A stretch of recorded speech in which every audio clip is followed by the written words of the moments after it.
All right, I want to address panning a little bit and stereo field, where you want to place the instruments. The first thing I want to say is this subject can be very complex, and I'm not going to sit here and try to tell you exactly where to pan your instruments. The first thing I want to tell you is that different sections of the audio, depending on what piece of music you're working on, between one section and another section, that you might have to redo the panning, because between different sections there might be different instruments there. It might sound a little different. There might be more instruments, there might be fewer instruments, and in breaks or in bridges or in endings or in intros, in choruses, all kinds of things like that you want to address the panning issue just like you do the spectrum, one section at a time, like it's almost a totally different song. You don't want to veer so far away from the song's original structure that that it becomes obvious that you've just done something way weird compared to what was happening. But most of the time it won't. I mean, if you really sit down and try to do something tasteful, but one section at a time, because there's going to be different harmonic content in there and different instruments, more or few instruments that you're going to want to pan maybe differently for that small break or that bridge or something like that. And to look at it that way is the first huge tool to help you with your stereo field and placing your instruments in the stereo field while you're mixing. Now, I'm addressing two speakers. I'm not getting into all kinds of surround sound stuff. That can be very complex, and if you're mixing for that kind of stuff, it's the same kind of concept with it's just a little more complex. You're still having to deal with the same issues. You're just having to deal in a much more complex arena. But the issues aren't going to change. The next thing I want to address is being stereotyped what to do. Now, Bob is going to tell you that he likes to keep his drum. He's got a 4-piece, 5-piece band with drums, guitar, bass, singer, keyboards, and he's got some backing vocals. Now, Bob's going to tell you he likes to keep his drum more center. All the drums, that they might one or two, some of the toms he might pan out 30% right or left, or in the hi-hat off 30% right or left, with the snare off to 30% left, and the bass drum center. But basically, for the most part, those drums are all centered, so that the guitar is more off to the, so when he goes to the vocals are like 50% right and left. That way that it's really good stereo sound, really good stereo for the main vocals. And then he's got the guitars panned off at about 70% right, and the bass off at about 70% left, or 80, between 70 and 80 somewhere, how he hears it. And then he takes those keyboards, and he puts those keyboards all the way out at 100% right and left. And then the backing vocals that he brings up behind the main vocals, but he puts them at like sometimes maybe 40% right and left, or he'll put them at like 60% right and left, so they're off just a little bit from the main vocals, not right on top of them. And sometimes that he'll go, well, there's the chorus part is that chorus singer is a little bit high and that one's more low, the frequency range they're singing in, so he'll make one of them right or left. Does that make sense? Now there's Bob's setup, that how he's telling you that he does it, and he's so happy with it that he don't never change it. That's the way it's supposed to be, and there's no way that you're ever going to talk him out of it, and there he is, and he's happy, he gets the sound the way he wants. Now you go talk to Bill. Bill doesn't do it that way. Bill starts panning. There's toms all over the damn place, and he's got this stereo field going on in the place. You start hearing toms coming off from outer space. Whoa, dude! And it's like they're going around your head. And the keyboard, he's done all that differently. The guitar, he wants the guitar all center, and then he's panned the bass off to one side, and he panned the keyboards off to the other side. And then, he's got, the main vocal, or the main vocals 100% right and left, and the chorus right on top of them, or maybe at 90%, right and left. And that's the way he likes it, and he's just happy as a clam. So with that understanding, you can understand you're going to sit around and listen to Bill and Bob, and you're not going to get anywhere understanding how you like it. Does that make sense? So the only way you're going to understand if you like it is to listen to their stuff and or try it yourself, because that can be a huge thing that you might like it like that.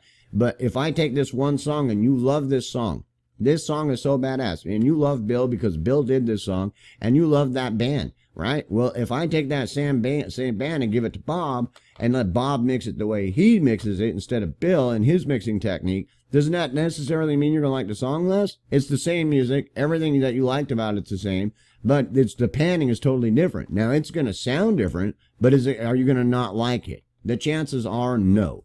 The chances are that you are going to like it because the panning of what happened in the panning of it probably isn't going to kill your like of the song.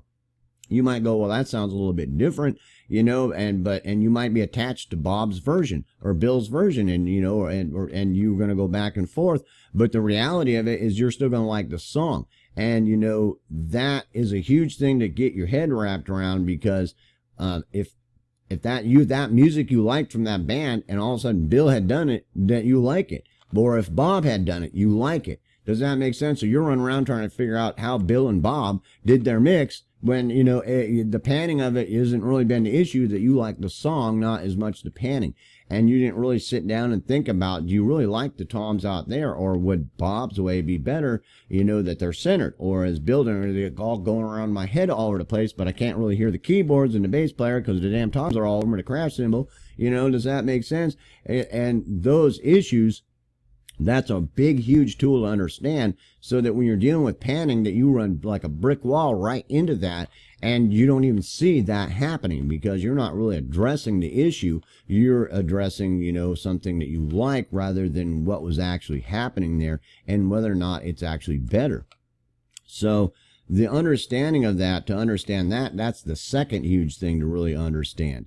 And next, you're talking about, I mean, basically break the instruments up. I mean, you look at this like the symphony. You're sitting here, right?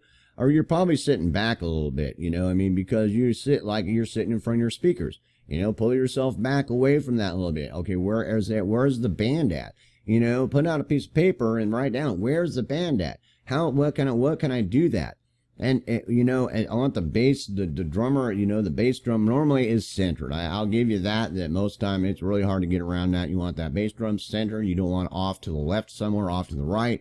You know, it's punching away over in the left ear while the rest of the band's going. That normally that doesn't work real well unless you can get it some way going back and forth, you know, on a break or something. And, you know, it can work, though. You can make it work. You can mess around, do a double bass drum thing going on, have it bouncing back and forth. You'll be going, wow, dude, that's so cool. Now, whether or not the industry is going to say that's cool and you know, you're going to make $1 million, that's debatable, you know, because, you know, they might not go for that, but it might sound really cool. And that's another issue to deal with, is what everybody else is doing and if that's going to work for that. But don't stop there and decide you like that just because that's the way Bill, you know, and you know, and you know, his, you know, new pop band, you know, Raffini, you know, do their stuff. Does that make sense?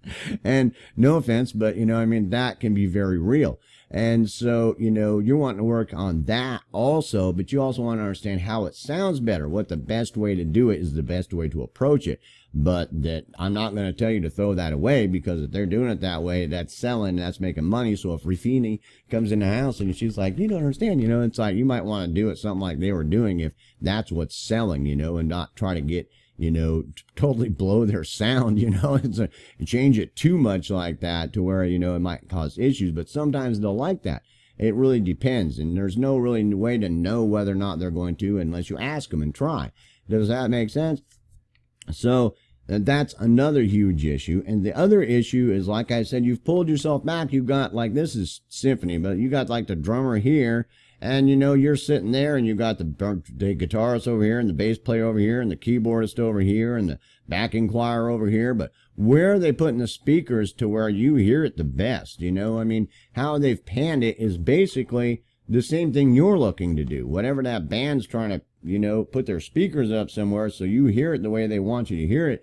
You know, I mean, that can depend on how much money they have also, whether they have a big, huge mixing console with all a bunch of speakers out to really do the stereo field well. But you're doing the same thing that they're trying to do, but you're trying to do it for an album, and you should be able to make it come out sounding much better than they can live anyway.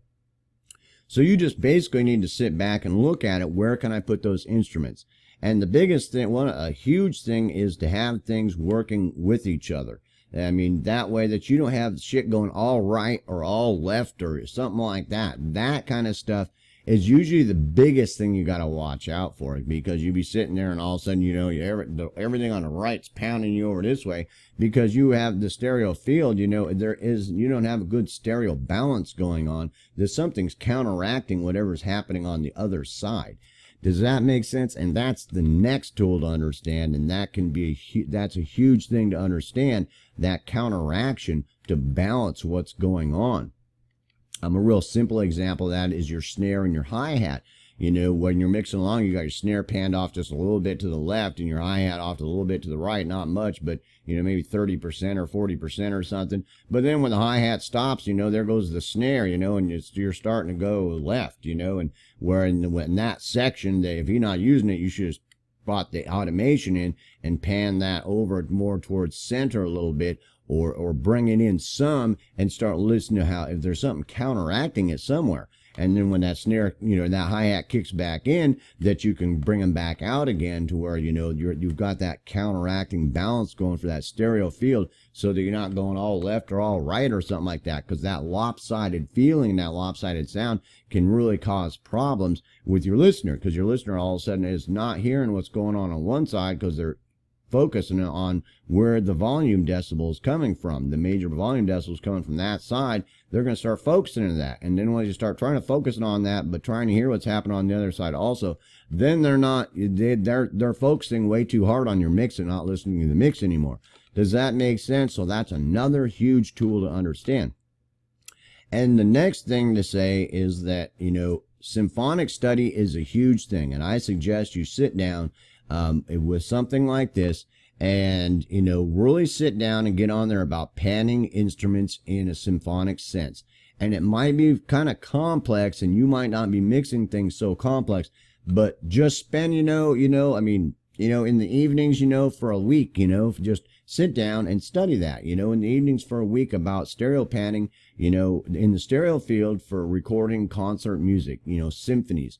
And really do that, and you will learn a lot from that. You will learn a lot from that, just your panning and why they're doing that, and hear all kinds of stuff that you can break down into a much more simple thing for the simpler structure that you're probably working with. There might be some pop songs that are very complex, got a lot of crap going on in them, but sometimes you don't. Sometimes it's a lot more simple. And even if there's a lot of stuff going on, it might not be quite so complex as a huge symphony.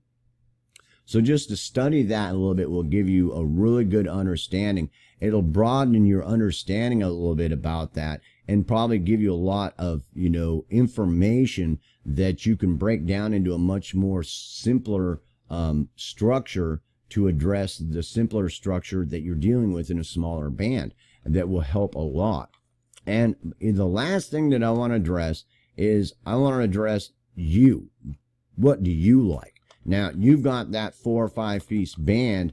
You understand about having to probably pan a little bit differently for different sections. And where does it sound good to you? Try it different ways. Get yourself a practice mix of stuff that you like to mix or that you are mixing, and start playing with it. You got the bass drum over there. You want to, how do you like it? You got the drum on, the tom off one side, the other, and start messing with it. And don't get burned out. Don't mess with it for a half an hour and then get tired of it. Really play with it. If you get burned out on it and you're tired of playing with panning shit, and you just want to get on with something else, stop, set it off to the side for a minute, take a break, and then come back to it.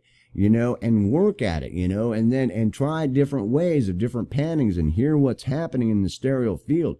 And with those understandings that you're hearing right there, that most of that's going to save you real well.